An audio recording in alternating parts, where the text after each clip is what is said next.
Robert Kirkman has had to deny the same fan theory at least 4 separate times. Once on Twitter, once on a cruise ship full of Walking Dead fans, once in a comic book letters column, and once through his showrunner, who had to do it again ahead of the ones who live. The theory is simple. Rick never woke up. Everything that happened after Harrison Memorial Hospital, every person he loved, every community he built, every death he survived, all of it is a coma dream. The brain of a dying man constructing a world to live in because it cannot accept the alternative. Kirkman calls it a terrible idea. The cast calls it the saddest thing they have ever heard. And yet it keeps coming back, every 2 years, like clockwork. Tonight we are going to go through exactly why it persists, what the show actually offered as an explanation, and what the coma means for Rick's entire arc across every version of this story. Settle in. We have a lot of ground to cover. Before we can talk about the coma and what it means, we have to talk about the shooting. Because the shooting is where everything begins, and it contains details that most people who have watched the show multiple times still have not fully clocked. Rick Grimes is a deputy sheriff for the King County Sheriff's Department in rural Georgia. He has a partner named Shane Walsh, who is also his best friend, a wife named Lori, who he has been having quiet trouble with, and a son named Carl, who he clearly adores. He is, in every respect, an ordinary man living an ordinary life in a small Georgia town where nothing much happens. In the cold open of the pilot, days gone by, we get a brief flash of Rick after the world has ended, at a gas station, and then the episode cuts back to before. Rick and Shane are sitting in their cruiser eating lunch, and Rick is telling Shane something embarrassing about his marriage, in the way that men tell their closest friends things they would not say anywhere else. He's describing how disconnected he and Lori have become, how everything he says comes out wrong, how the morning before he was shot, she told him she sometimes wondered if he even cared about them at all, and said it in front of Carl. This scene matters because it establishes who Rick is before the apocalypse changes him. He is not a hero yet. He is a man in a quietly failing marriage, doing a job he believes in, sharing uncomfortable truths with the one person he trusts completely. He is, to repeat, ordinary. Then a radio call comes in and everything changes. Criminals fleeing a neighbouring county are heading into King County on Highway 18. Rick and Shane set up a roadblock with a spike strip. The car hits it, shreds its tyres, flips violently, and lands upside down in a field. 3 armed men emerge from the wreck. The first opens fire immediately and hits Rick in the chest. But Rick is wearing his Kevlar vest and the round does not penetrate. Shane kills the shooter. Rick staggers up, shouts that he is all right, and tells Shane in a voice that means this is serious and private. Do not tell Lori. Do not ever tell Lori. A second criminal goes down. But there is a third man, crawling through the grass behind the wrecked car, unseen. He fires a round that catches Rick in his lower left side, below the vest line, in the gap in the body armour's coverage. Rick drops. Shane kills the third man and rushes to his partner. He screams for Leon to call an ambulance. Rick is taken to Harrison Memorial Hospital. He undergoes surgery for the gunshot wound and is placed into a coma. The show implies it was medically induced, the kind of protective unconsciousness that doctors sometimes use when a patient's body needs time to survive trauma it could not handle awake. Shane visits him in the hospital and brings flowers from Lori and the department. The world outside the window is still normal. Hospitals are still running. People are still going to work. And then, quietly at first and then all at once, the world outside the window stops being normal. Rick does not know any of this. He is asleep. There are a few details worth pausing on before we move forward, because they matter for the larger picture. The first is the location of the wound. If you watch the pilot shooting sequence carefully, Rick appears to be hit in the back below his left shoulder during the gunfight. But when he wakes in the hospital, the bandaging's on his lower left abdomen. This is a production error that has been catalogued on IMDb's Goofs page, but it matters lore-wise because the two wound locations imply different levels of internal damage. A lower abdominal wound is serious but survivable with prompt surgical intervention. A wound below the shoulder blade is more immediately life-threatening. The show settled on the abdominal wound as the canonical injury, and it's worth knowing because several theories about Rick's unusual resilience hinge on the specific nature of what he survived. The second detail is the quality of the hospital itself. Harrison Memorial is a small rural facility in King County, which is to say it is not a major urban medical centre, with massive reserves of supplies and staff. It is the kind of hospital that would have limited backup generator capacity, limited stored medication, and a relatively small staff. This matters for calculating how long the facility could have remained operational after external supply chains collapsed during the outbreak. A rural hospital does not have the resources of a county medical centre. The window of viable operation would have been shorter than what you might assume from a larger institution. And the third detail is Shane's last normal visit. The flowers he brought to Rick's room, the ones that will be dried and brown when Rick wakes up, came from Laurie and from their colleagues at the department. Shane brought them personally. He sat at Rick's bedside. He talked to his unconscious partner about nothing important, the way you talk to someone who cannot hear you because the alternative is sitting in silence and accepting that they might not wake up. That visit is the last piece of the normal world that touched Rick before everything ended. The dried flowers are its remnant. When Rick sees them withered and dusty beside his bed, he is looking at the physical remains of the last ordinary day. The Season 1 finale, TS-19, gives us the flashback that fills in everything that happened at the hospital while Rick was unconscious. It is one of the most important scenes the show ever produced, and it fundamentally changes how you understand Shane Walsh if you pay close attention. By the time this flashback is set, the US military has arrived at Harrison Memorial. But they are not there to save anyone. They are executing the infected. And in the chaos of trying to contain something that cannot be contained, they are shooting living patients as well. Shane is in Rick's room, in his deputy uniform, sitting at his bedside. Gunshots erupt in the hallway outside. Shane ducks behind Rick's bed as soldiers sweep the room. Two of them enter, scan it, and somehow do not see him. In the corridor, soldiers are dragging patients and putting them down. Shane begs Rick to wake up. He tries to load Rick onto a gurney to get him out of the hospital, but he cannot safely disconnect Rick from the life support equipment without risking killing him. He tries. He really tries. Explosions rock the building. The military is bombing the surrounding area.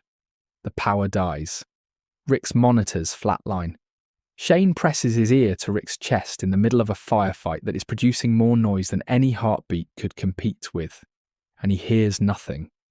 He believes Rick is dead. What Shane does next is the thing that actually saves Rick's life, and he does it without knowing that is what he is doing. Before he runs, before he flees the corridor of a hospital collapsing into violence, he pushes a hospital gurney in front of Rick's door. A barricade, some combination of grief and loyalty, an impossible hope that he could not have articulated in the moment, made him block the door of a room he thought contained a dead man. That gurney kept walkers and soldiers out of the room. That gurney is the reason Rick Grimes woke up at all.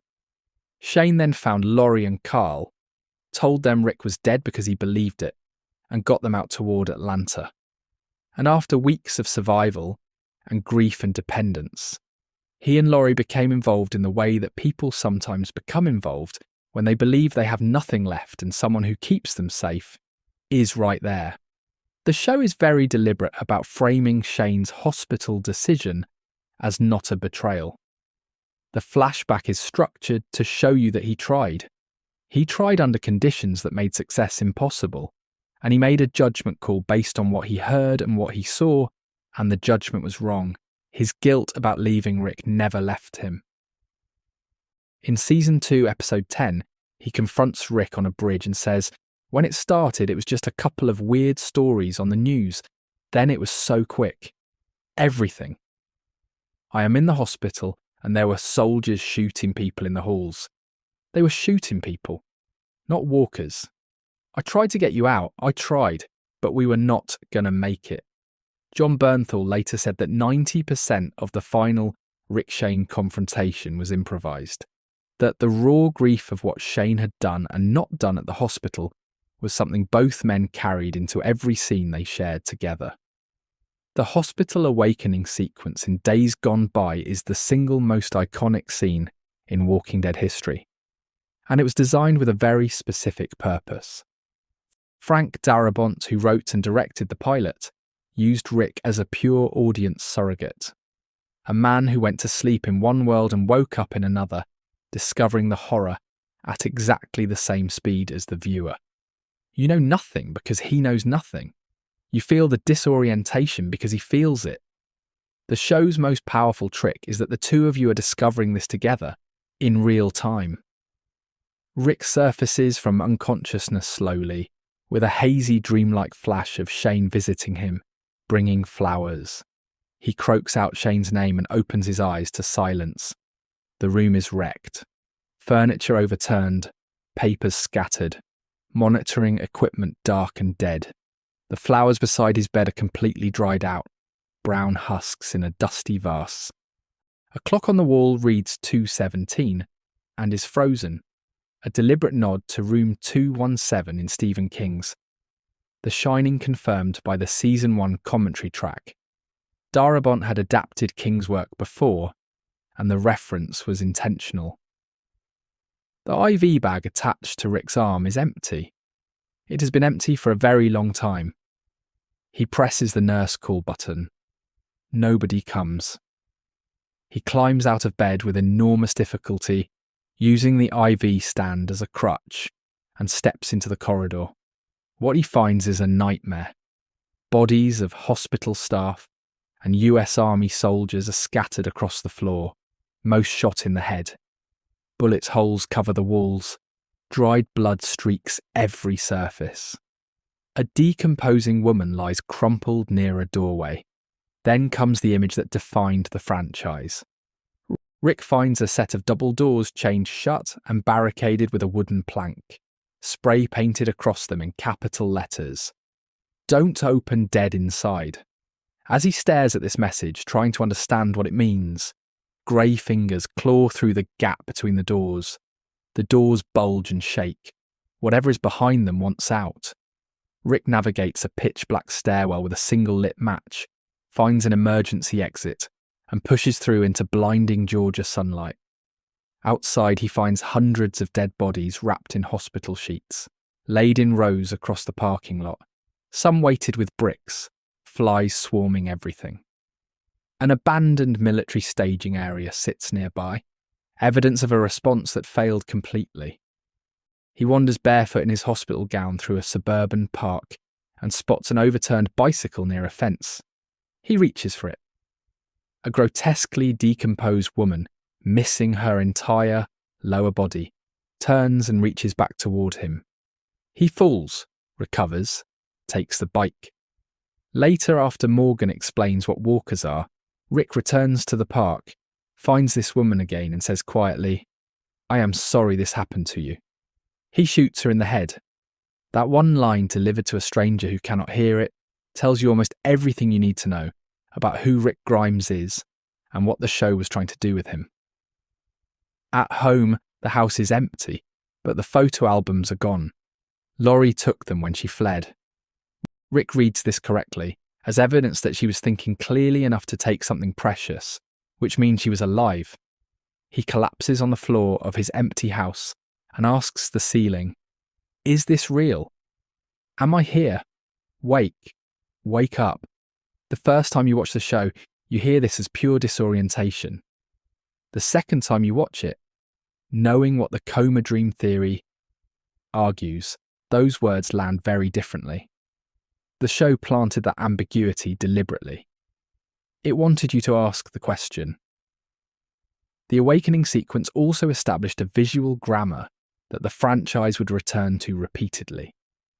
The empty corridors, the absence of sound that should be present, the signs left by people who fled or died, the messages on the walls, the barricaded doors. The "Don't open dead inside" spray-painted warning became the single most iconic piece of visual language in the franchise, reproduced on merchandise and fan art, and used as a structural metaphor in multiple later episodes and spin-offs. It is the line that marks the boundary between the world before and the world after, written in urgent capital letters by someone who understood, in that moment of spray paint and chains, that the thing on the other side of that door was the new reality. Frank Darabont later said in interviews that he wanted every element of the awakening sequence to communicate scale without ever showing you scale. Rick does not see Atlanta on fire. He does not see the military's failed operation citywide. He sees one abandoned parking lot, one hallway of bodies, one barricaded door. The catastrophe is implied through the specific and the local, which is more frightening and more disorienting than any wide shot of burning cities could have been. You understand the scope of what happened from the silence of a rural Georgia hospital. That choice, the intimate apocalypse revealed through small and specific details, is part of what made the pilot so effective, that it remained the benchmark for the show's entire run. Here is the problem that has haunted this franchise for over 2 decades, and it is worth sitting with directly, rather than moving past it. Robert Kirkman has confirmed, through Fear the Walking Dead showrunner Dave Erickson, that Rick was unconscious for approximately 4 to 5 weeks. Erickson stated in a 2015 interview that Kirkman put the coma at roughly that length. In-show evidence supports this from multiple angles. Morgan tells Rick the electricity and running water stopped about a month ago. The dried flowers beside Rick's bed would take weeks to reach that state of desiccation in a sealed hospital room. Shane and Laurie's relationship timeline, based on what we learn from flashbacks across seasons 1 and 2, places Rick's absence at over a month. His beard growth visible when he wakes also suggests significant time has passed. The number Kirkman has confirmed is 4 to 5 weeks, possibly 6. A human being cannot survive more than 3 to 7 days without water. This is not a contested medical fact. It is among the most firmly established realities in human physiology. A standard hospital IV bag, running at a normal drip rate, empties in hours, a day at the most generous estimate. Without someone physically replacing that bag, a patient has perhaps 24 hours of hydration. After that, dehydration begins. After 3 days without intervention, organ failure follows. Without a feeding tube, which the show never depicts Rick as having, he would have no caloric intake across those weeks. Without nursing care, he would develop severe bed sores from lying immobile on the same surface. Blood clots would form. Urinary tract infections would escalate into sepsis. Progressive muscle atrophy would set in, the kind so severe that real-world coma patients require months of intensive physical therapy before they can walk normally again.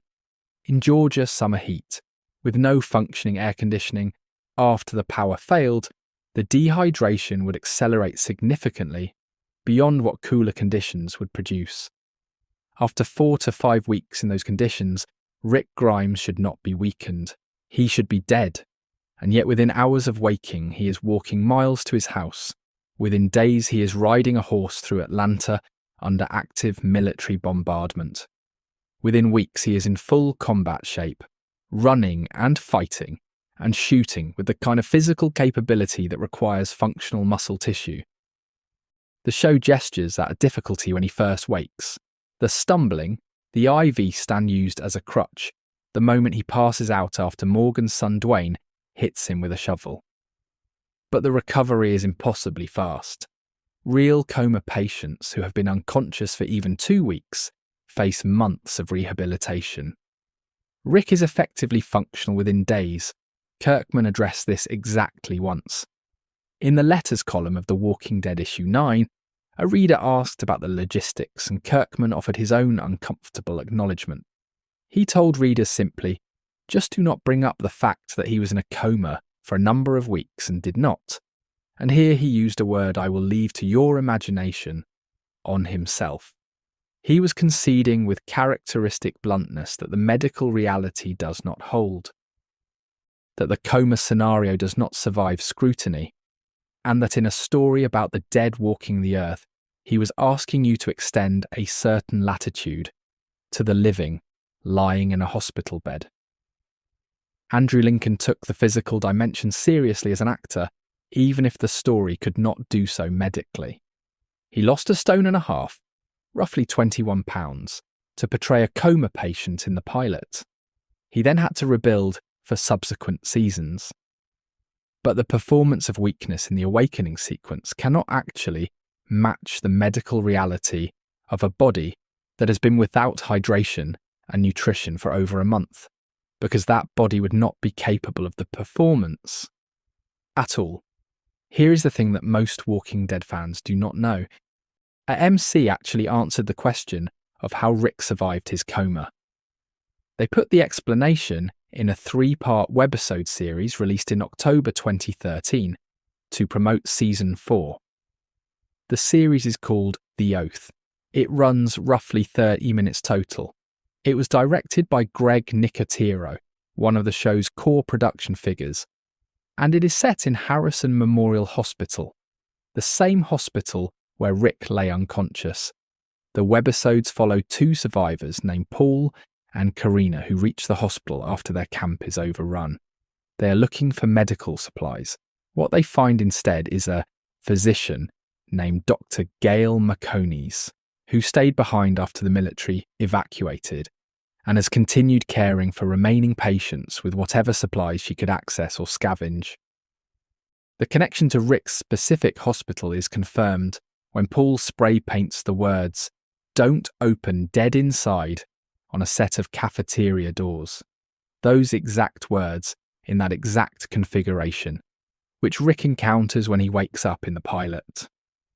The implication, embraced by multiple canonical analyses, is that Dr. Gale was present and active in Harrison Memorial during Rick's coma, that she refilled his IV bags, that she provided whatever basic nutrition she could manage, that her presence bridges the gap between a medical situation that should have been fatal and a man who woke up alive.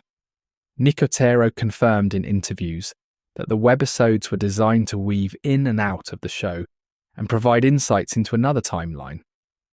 The car that Paul and Karina drive, a 2011 Hyundai Tucson, appears on the highway in Season 2, further anchoring the webisodes within the show's established continuity. This is not officially separate from the main story. It is part of the same world, placed there intentionally. The most medically defensible composite timeline runs something like this. Rick received normal hospital care for 1 to 2 weeks before the outbreak reached King County. The hospital maintained some functionality during the early days of the outbreak, when military and emergency services were still responding and the situation had not yet become fully catastrophic. After the military's violent departure, the events that Shane witnessed, Dr. Gale continued caring for Rick, refilling his IV, providing hydration and basic nutrition, protecting his room. The hospital's backup generator, which real hospitals are required to maintain for emergency situations, may have kept some equipment operational for additional days. Rick woke up shortly after Dr. Gale either died, turned, or was otherwise incapacitated, which explains why the hospital was abandoned when he regained consciousness but his body was still functional. Under this reading, the total period of genuine neglect with no care at all was probably measured in days rather than weeks. Still a stretch from a medical standpoint, still requiring you to extend some benefit of the doubt, but not the complete physiological impossibility that 4 completely unattended weeks would represent. Dr. Gale also practiced euthanasia throughout the webisodes. She offered lethal injections to survivors who chose death over the nightmare of the world outside. Some fans have noted the quiet irony that she kept Rick alive specifically because he was in a coma and could not make that choice himself. She preserved the right to decide for a man who was unconscious while offering everyone else the chance to choose death. Whether she would have offered him the same option if he'd been awake and aware of what the world had become is a question the webisodes leave deliberately open. In Robert Kirkman's original comic, published in October 2003, with art by Tony Moore, the coma plays out with notable differences from the television adaptation. Some of them are logistical. Some of them reveal Kirkman's evolving relationship with the choice he made on the very first page. The comic does not ease into anything. Page 1 depicts the shooting. Page 2 jumps directly to Rick waking up in the hospital. There is almost no time between the trauma and the awakening. The shooting itself is different. In the comic, Rick is shot during a confrontation with an escaped convict named Reggie from the county prison, not during a highway chase with multiple criminals. Shane is also injured in the comic, taking bullets to his hand and arm, which does not happen on television. The setting is Cynthiana, Kentucky, Kirkman's real hometown, not rural Georgia. When comic Rick wakes, the hospital is abandoned and deteriorated, but lacks the television show's extensive evidence of military violence. No bullet holes covering the walls, no wrapped bodies laid in rows across the parking lot, no indication of mass execution by soldiers who stopped trying to contain the situation and started trying to erase the evidence of it. Comic Rick takes an elevator, finds a decomposing body that tumbles into it when he opens the doors, discovers cafeteria doors barricaded with a wooden plank, opens them and stumbles into a room full of walkers. There is no "Don't Open Dead Inside" sign, which is a television original creation that has become iconic far beyond the show itself. He wrestles a walker down a stairwell, breaks its neck, and escapes onto a sunlit street. The coma duration in the comics aligns with the show. Morgan tells Rick the outbreak started just over a month ago. The medical impossibility is identical, and the comic makes absolutely no attempt to explain how Rick survived it. No Dr. Gale, no webisode backstory, no medical rationale of any kind. Kirkman simply moved past the question, as if it were not a question worth stopping for. Kirkman has addressed the coma problem in his letters columns with a mixture of candour and deflection across the years. He knows it does not work. He has said so directly. And in the Deluxe Edition commentary, the colour reprint series he launched in October 2020, that includes new personal reflections on each issue, he revealed something that changes the entire context of the coma's meaning within the story. In his original plot notes for issue 1, Rick was supposed to die. The plan was for Shane to murder Rick, with Carl witnessing it but being too frightened to tell Laurie what he had seen. The series would then shift to Carl as the protagonist, with Shane functioning as the first major antagonist. The coma was originally designed as Rick's death sentence, not his narrative rebirth. Kirkman changed his mind somewhere between plotting and execution, but by then the coma device was already built into the story's foundation. The opening that was supposed to establish a dead man's final hours became, by creative accident, the opening of an 11-season protagonist's journey. Kirkman also revealed in Deluxe Issue 85 that he once seriously considered writing a Volume 0 prequel comic following Shane, Laurie, and Carl's evacuation from Cynthiana to Atlanta during Rick's coma. He wrote several pages of the script. It never materialised. But the fact that he thought about it at all tells you something about how much narrative weight the off-screen period carries. Everything that happened while Rick slept, the collapse of the city, Laurie's grief, Shane's increasingly compromised decisions, Carl's first real encounters with the dead, all of it shaped the world Rick woke into. The prequel exists only in the imagination, but it is a rich one. What the Deluxe Edition commentaries reveal, more broadly, is that Kirkman has spent years sitting with the Coma's implications in ways he did not fully work through when he was first writing it. The device that solved his narrative problem in Issue 1 kept generating questions he had not anticipated.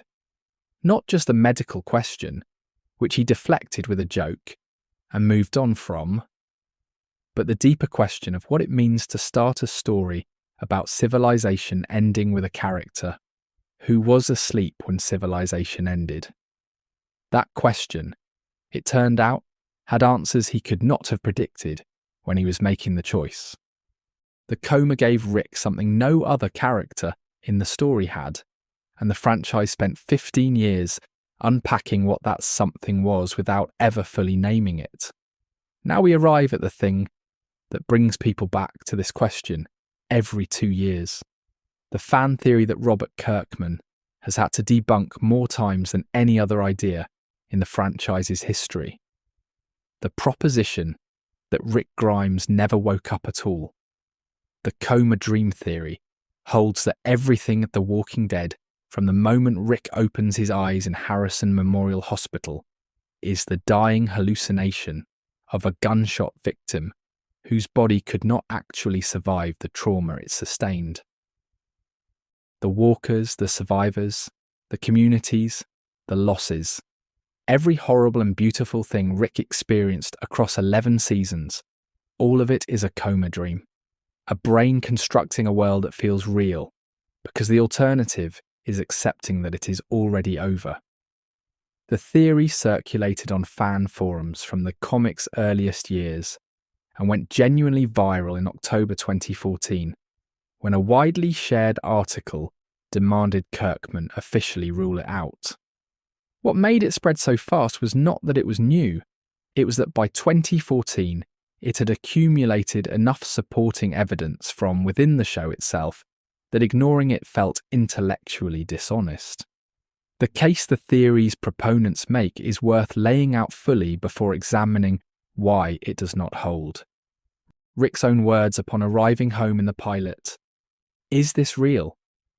Am I here? Wake up." The phrase is easy to read as disorientation from someone newly conscious after weeks in a coma. It is equally possible to read it as a dreaming mind becoming aware of itself, the dreamer sensing that something is fundamentally wrong with the reality they are experiencing. Rick's multiple hallucination sequences throughout the series. He hallucinates Laurie after her death, sees her ghost in the prison yard, speaks to dead people through a disconnected telephone. These visions are explicitly framed as not real within the show's own logic. But a dream does not distinguish between its real and unreal components. Everything in a dream feels equally solid. The show depicting Rick having hallucinations within the story could itself be read as the dream acknowledging its own artificiality. Season 9, Episode 5, What Comes After, is Rick's final main series episode. Bleeding out on a bridge after an explosion he engineered to save everyone around him. At the cost of himself, his consciousness begins cycling through the past. He walks through a field of bodies, encounters dead people, has conversations that are not happening. And eventually his mind takes him back to Harrison Memorial Hospital. He sees his past self in the hospital bed. His past self says it is time to wake up. Then birds transform into the CRM helicopter that will carry him away. Blood blossoms on his abdomen precisely where the original gunshot wound was. The show explicitly returns Rick to the hospital room at his moment of maximum physical vulnerability, and connects the imagery directly to the original awakening. That structural choice, whatever else it means, feeds the theory rather than countering it. One creative variant coined after the ones who live, introduced the CRM's classification system, proposed that when Jadis radios the helicopter and classifies Rick as a B instead of an A, this is actually a nurse somewhere calling out his blood type. The helicopter is an ambulance. The radio exchange is a medical team. Outside reality is bleeding into the dream around the edges. Pollyanna McIntosh, who plays Jadis, called this interpretation genuinely cool in an interview. She did not call it true. The theory persists not because it is particularly well evidenced, but because it is emotionally irresistible. It would mean that Rick was safe in that hospital bed the whole time, that Laurie was never in danger, that Carl kept both his eyes, that Glenn lived, that every person we watched die and every terrible choice we watched Rick make was the fever dream of a wounded man who never left that room in King County, Georgia. People want to believe it because they love these characters and they cannot bear what happened to them.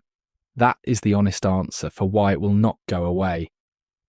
Robert Kirkman has been asked about this theory so many times that he has developed a repertoire of responses ranging from blunt to genuinely funny.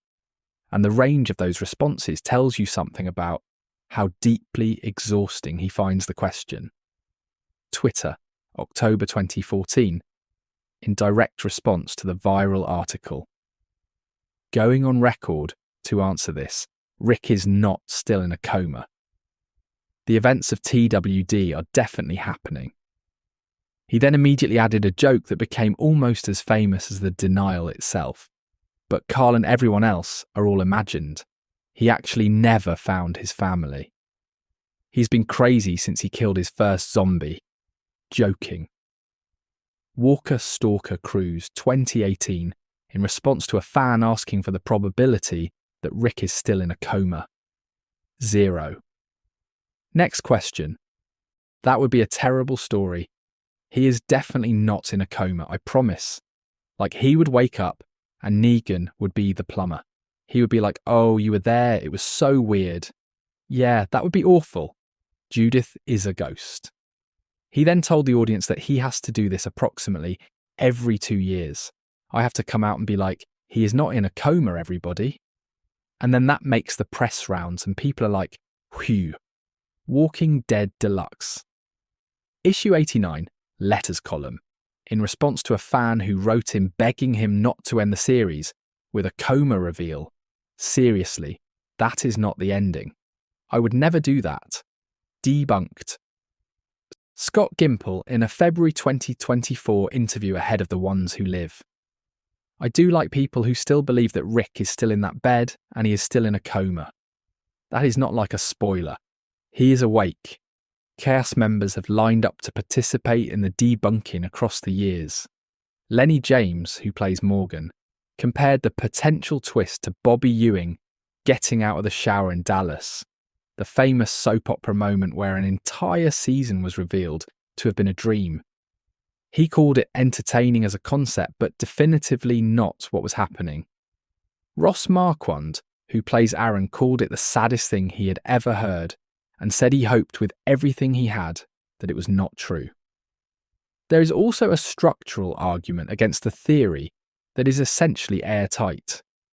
The franchise includes multiple spin-offs, depicting events from the perspectives of characters Rick has never met and could not possibly be dreaming about. Fear the Walking Dead follows Madison Clark and her family in Los Angeles. World Beyond focuses on teenagers at a Nebraska university. Daryl Dixon takes place entirely in France. Dead City follows Maggie and Negan in Manhattan, years after Rick's departure from the main series. If all of this is Rick's coma dream, his unconscious mind is generating extraordinarily detailed storylines for people he has never encountered, places he has never visited, and events that have no connection to his personal experience whatsoever. That is not how coma dreams work. That is not how any kind of dream works. The theory requires a level of omniscient unconscious creativity that no medical or psychological framework supports, and no serious proponent of the theory has ever found a convincing way to account for it. There is also the simple question of narrative ethics. What would it mean for the audience if the coma dream theory were true? It would mean that 11 seasons of television, over 177 episodes, had been explicitly designed to mislead the viewer about whether the events they were watching were real. That kind of structural deception is not inherently wrong in fiction, but it requires a payoff proportionate to the betrayal. Every character death, every relationship, every painstakingly built community, revealed as a dying man's dream, is not a satisfying reveal. It is an erasure. It would retroactively strip meaning from everything that had been given meaning across 11 years. Kirkman understood this when he said it would be a terrible story. He was not wrong. The Walking Dead's power is entirely dependent on the events within it being real, within the world it has built. The moment you install an escape hatch that makes everything unreal, the whole structure collapses. The theory persists not because it is true, but because the people who believe it want it to be true. And that desire, that wish that Rick was safely asleep and everything terrible had not actually happened, is itself one of the most interesting things about how deeply this franchise embedded itself in its audience's emotional landscape. One of the most underappreciated aspects of the Coma's narrative function is what it created around its edges. Because Rick missed approximately 5 weeks of the apocalypse, the show was able to use other characters and other stories to fill in what that period looked like from the outside. And filling in those gaps retroactively enriches the world Rick woke into, in ways that a protagonist who had witnessed the collapse from the beginning could not have achieved. Fear the Walking Dead, AMC's first Walking Dead spin-off, served explicitly as a What Rick Missed series. Its first season covers the outbreak's first 3 weeks in Los Angeles, and showrunner Dave Erickson framed it in exactly those terms when speaking to journalists.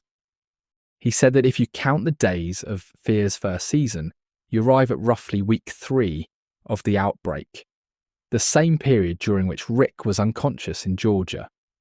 By mapping the Fear timeline against Rick's coma duration, you can construct a day-by-day account of what was happening in the world while he slept.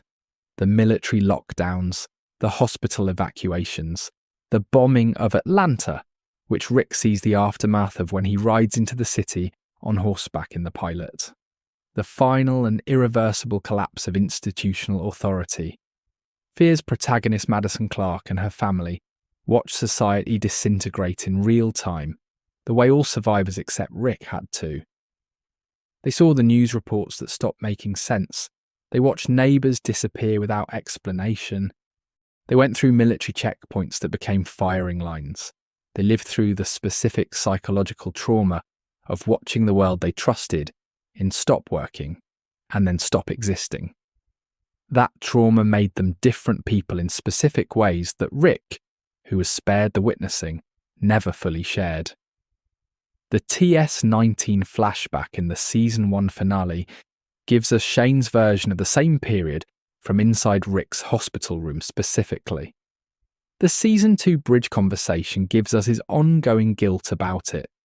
Laurie's various disclosures across Seasons 1 and 2 about how she experienced those weeks. The grief, the dependence on Shane, the slow and then sudden acceptance that the world was not coming back, fill in another dimension. The satellite camp they formed outside Atlanta, the hierarchy that developed among the survivors there, the informal rules that emerged organically. All of it was shaped by events that happened while Rick slept. What this means is that Rick entered the apocalypse as a kind of time traveller. Everyone else had 5 weeks of context he did not have. 5 weeks of hardening and adjusting and learning to accept things that the old world would have considered unacceptable. Rick arrived with none of that adjustment. He arrived, as the show frames it repeatedly, still thinking like a cop from the world before, still expecting things to make sense, to resolve, to be fixable. Still reaching instinctively for institutions and rules and structures that no longer existed. That lag, that dissonance between who Rick was and what the world had become, is where most of his Season 1 and 2 conflicts live. It is also the source of his deepest value to the communities that formed around him. He remembered what civilization was supposed to look like, and he kept pushing toward it, because he had been asleep when everyone else learned to stop. There is another dimension to the Coma's off-screen period that rarely gets discussed, which is what it meant for Carl specifically. When Rick wakes up, Carl is roughly 12 years old and has been living through the apocalypse for over a month. He has already had experiences that no 12-year-old should have. He has seen violence. He has understood, at some child's level of understanding, that the world he grew up in is gone and is not coming back. He has watched his mother form a dependent relationship with a man who is not his father. By the time Rick finds Carl is already different from the boy Rick last saw. Rick does not know this immediately. He sees his son and feels relief and love, and the particular joy of reunion that does not yet have room for the assessment of what has changed. But the gap between the Carl who waved goodbye to his father before school, one ordinary morning, and the Carl who is living in a tent city outside Atlanta is the Coma's collateral damage. Rick lost 5 weeks with his son during the most formative and traumatic period of Carl's life. He was not there to help Carl through it. He arrived afterward to a child who had already started becoming someone else. The trajectory of Carl's entire character across the series, his accelerating toughness, his periodic challenges to Rick's moral authority, his eventual role as the show's moral conscience in its final seasons, all of it is downstream of that initial month of absence.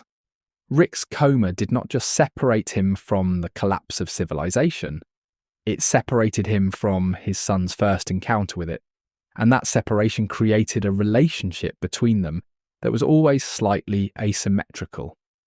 Carl knew things Rick did not. Carl had survived things Rick had not. The father arrived to find the son had already started growing past him in certain specific and important ways. The coma does not function only as a plot device at the beginning of the story. It functions as a recurring structural motif that the franchise returns to every time it needs to access Rick's deepest psychological material, and the returns become more deliberate and more layered as the series progresses. Season 3 opens with Rick at his most militarily competent and most emotionally withdrawn, systematically clearing the prison of walkers with almost mechanical efficiency. But after Laurie dies in the prison boiler room, the grief breaks him in ways that combat never did. He begins hallucinating. He receives phone calls from a disconnected telephone and hears the voices of dead people he loved. He sees Laurie's ghost in the prison yard, wearing white standing in the light. The visions are not explained as supernatural. They are the show acknowledging that Rick's mind has limits, and that grief can push a person past those limits into territory that looks a lot like what the coma dream theory describes from the outside. These hallucinations have a quality that rhymes specifically with the coma. They are real to Rick, and not real to the viewer. They are his mind constructing comfort that the world will not provide. The same mechanism the coma dream theory proposes, a mind-generating experience because it cannot accept reality, is something the show explicitly depicts happening to Rick in the waking world. The show is not endorsing the theory by doing this, but it is demonstrating that Rick's relationship to the boundaries between real and imagined is not straightforward, and it has not been since the morning he woke up in that hospital. Season 9, Episode 5, What Comes After, puts Rick back in the hospital room explicitly and deliberately. Bleeding out on a bridge after an explosion he engineered to save everyone at the cost of himself, his consciousness begins cycling through the past. He walks through a field of bodies from battles he has fought, encountering people who are dead, having conversations that are not happening. And eventually his mind takes him back to Harrison Memorial Hospital. He sees his past self lying in the hospital bed. His past self says, "It is time to wake up." Then the CRM helicopter arrives overhead. That sequence was designed to function simultaneously as a death scene and a rebirth scene. Rick is dying, and the thing his mind keeps returning to at the point of death is the original awakening. The hospital room is his psychic home base, the place his mind understands as the origin point of everything. When he is at his most physically destroyed, he goes back there.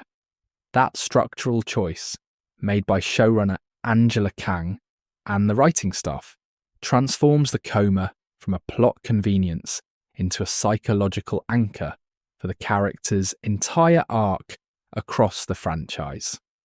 The Ones Who Live, the 6-episode series that brought Rick back to the franchise in 2024, embedded the coma's thematic DNA in its episode structure without referencing it directly. The first 3 episode titles, Years Gone By, are a reversed echo of Days Gone By, the pilot's title.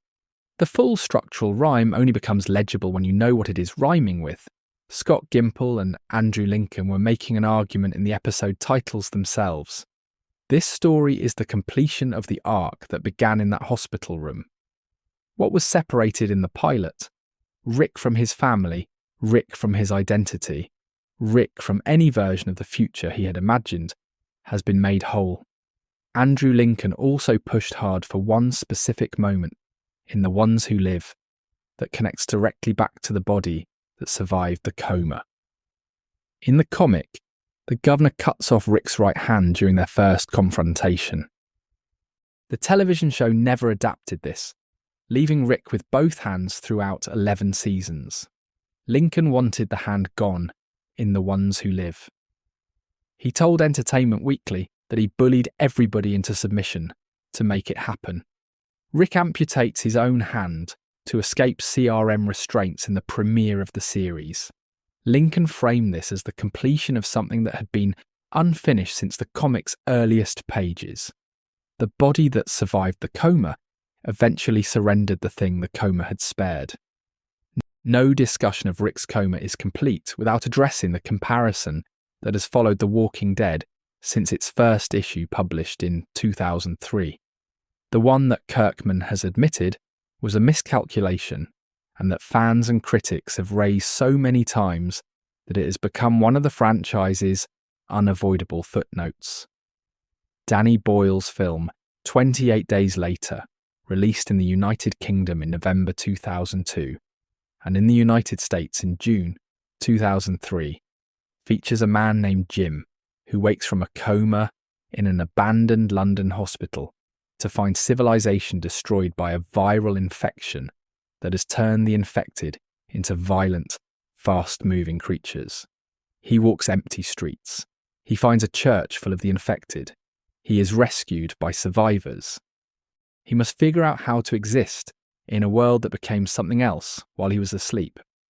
The structural DNA is almost identical to Rick's awakening. The comatose protagonist who missed the collapse, the abandoned hospital, the discovery of horror through the absence of normality, the rescue by survivors who have already adapted, all of it.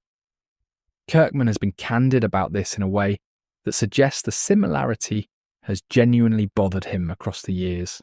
He told Entertainment Weekly that he saw 28 Days Later, shortly before the first issue of Walking Dead was released. The first issue came out in October 2003, and 28 Days Later was released in the United States in June 2003, which meant they were already working on their second issue by the time Kirkman saw the film. He considered restaging the entire first issue after seeing it.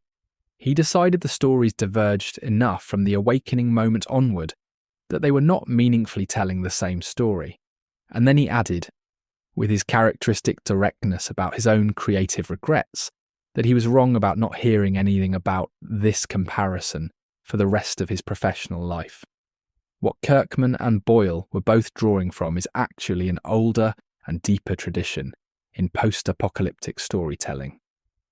John Wyndham's 1951 novel, The Day of the Triffids, features a protagonist who wakes in a hospital after a meteor shower has blinded most of humanity, to find civilization collapsed around him. The Coma awakening, or its near equivalent, is a device the genre has returned to repeatedly because it solves a fundamental storytelling problem with elegant efficiency. How do you introduce a viewer to a post-apocalyptic world without spending hours on exposition that teaches them everything before anything happens? You make your protagonist as ignorant as the viewer. They discover together, at the same pace, with the same shock, the same disorientation. The device is efficient enough that multiple writers have reached for it independently across decades and produced structurally similar openings that are not, at their hearts, the same story. What matters is what happens after the awakening. And what happened after Rick's awakening, regardless of where the opening device originated, was something that sustained a franchise for over 2 decades and produced more complex and sustained character work than any other zombie narrative before or since. The Coma is the platform, not the content. The content is everything built on top of it. Let us end with the thing that matters most, which is not the medical impossibility and not the theory about whether Rick is dreaming. It is what the Coma preserved in Rick that every other survivor in the Walking Dead universe lost, and why that preservation turned a plot convenience into the thematic foundation of a 15-year franchise. Rick Grimes missed the collapse of civilization. He went to sleep in a world with laws and institutions and morning commutes and pancakes on Sundays, and he woke up in a world without any of those things. Every other survivor, Shane and Laurie and Daryl and Carol and Glenn and Maggie and Morgan, watched society disintegrate in real time. They saw it happen. They felt it happen. They had the specific and irreversible experience of watching everything they trusted in stop working and then stop existing. That experience changed them in ways that could never be fully undone. Rick was spared it. He entered the apocalypse with his memory of civilized society completely intact and uncontaminated by the trauma of watching it die. He had not watched institutions fail. He had not been through the period when people stopped trusting their neighbours. He had not seen the military become the threat. He had not had to abandon anyone or make any of the early, terrible calculations that shaped who the other survivors had become by the time he found them.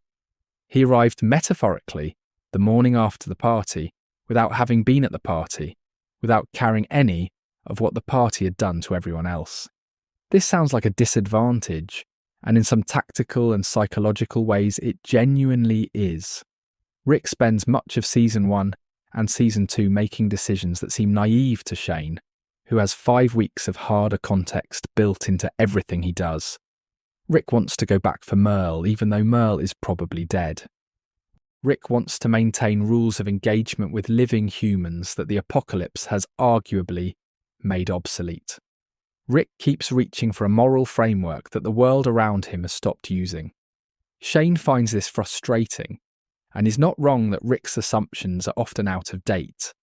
But that preserved moral framework is also precisely what the communities that formed around Rick needed in order to become more than just groups of people surviving near each other.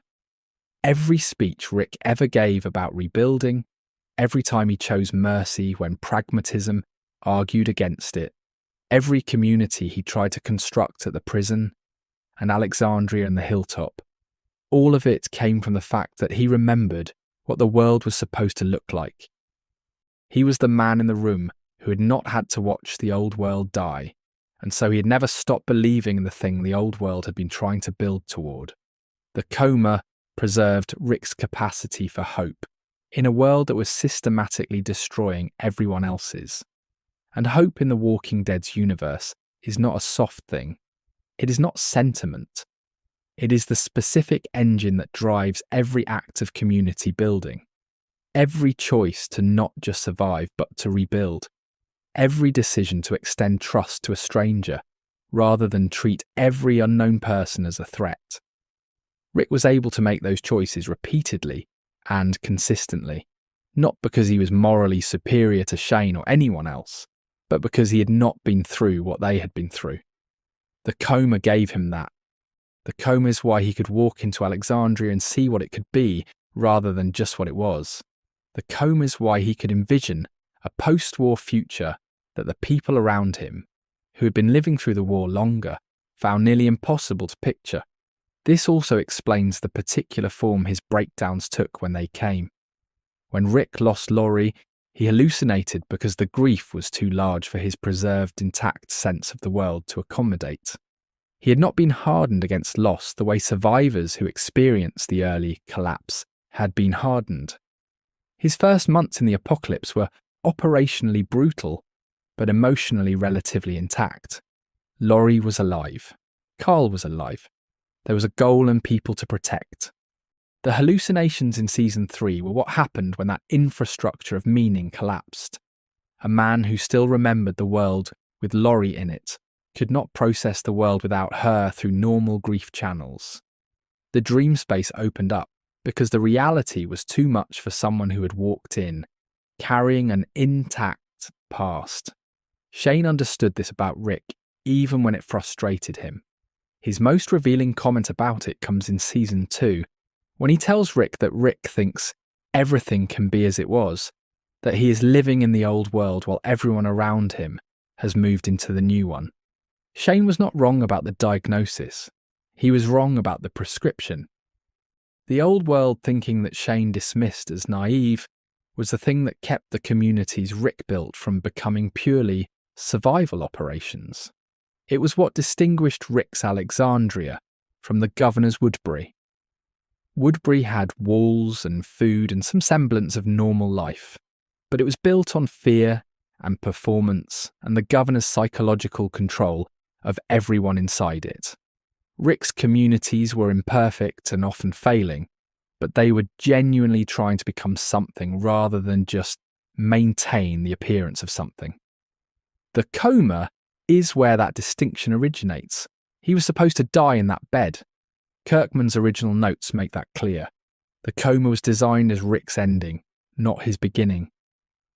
The decision to let him wake up, made somewhere between plotting and first drafts, turned a death device into the foundation of a 15-year franchise. The impossible survival at the heart of The Walking Dead. The thing that does not hold up medically, and that Kirkman himself has joked about in a letters column, was the best creative decision anyone made in this entire story. It let him wake up. It let the story begin. And the question of whether the man who woke up was dreaming or truly alive turns out to matter far less than what he chose to do once his eyes were open. He chose to find his family. He chose to build something. He chose, over and over, across every season and every loss, to believe that the world was worth reconstructing. That choice, made by a man who had slept through the collapse, is the whole story. Everything else is detail.